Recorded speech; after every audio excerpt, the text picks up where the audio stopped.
Listen up. The American Heart Association recently announced that coconut oil is bad for you. I'm a little angry that it took them this long to tell us. Before I found out, I was so misinformed that I spent years accidentally being healthy from eating coconut oil. I feel like an idiot. But I appreciate the American Heart Association for telling me I was mistaken all this time.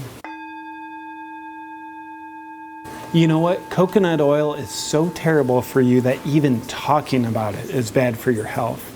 So I'm going to make this brief. If there's one company whose advice I want to follow when it comes to eating fats, it's the American Heart Association. Under the American Heart Association's watch, it's estimated that 1 out of every 2 Americans will get heart disease in their lifetime.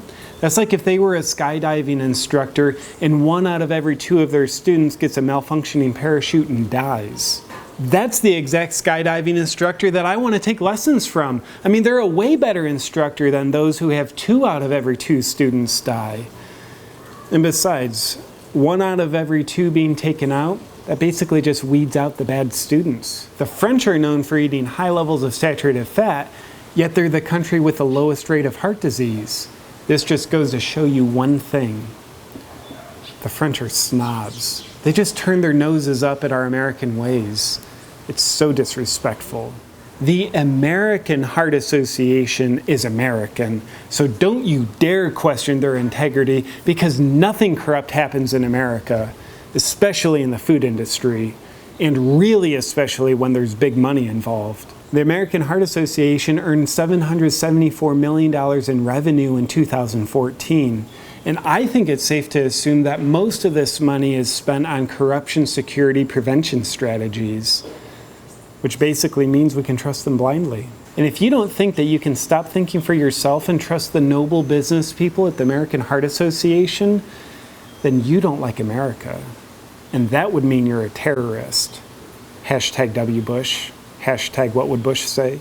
Now there's a little unfair confusion because of the fact that for years the American Heart Association endorsed food products with hydrogenated oils and trans fats with their heart-checked logo. These trans fats are literally the worst thing for your heart.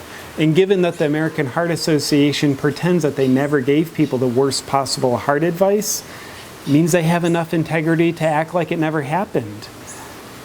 I think that's called the Mandela effect. Because coconut oil obviously wants to kill you, what kind of fats does the American Heart Association recommend? Vegetable oils and margarine. Obviously. I enjoy consuming vegetable oils because they're incredibly unstable and they cause a tremendous amount of inflammation and free radical damage in my cardiovascular system, which is great for me from what I'm told to tell myself. But let me amp it up for you. I'm going to show you the exact science of how vegetable oils are healthy for your heart. I made this diagram myself. Number 1, the US doesn't grow much in the way of coconuts, so there's not much money to be made in the currency of coconuts, given our mostly non-tropical climate.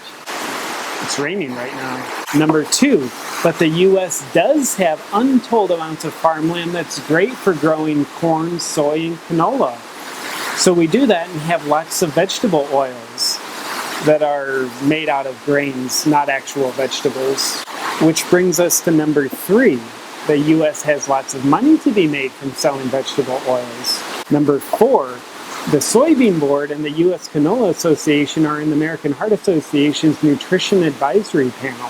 Which takes us to number 5. The American Heart Association then altruistically tells everybody that they should buy vegetable oil and not buy its non-domestic competition, coconut oil. Number 6. This all equates to vegetable oils are good for your health, coconut oil is bad for your health. And I underline vegetable oils equal healthy twice, so you know it's a fact. Hashtag health science. You've just been schooled, son. Any questions? And now you can conform better to thinking what you're told to think about dietary fats.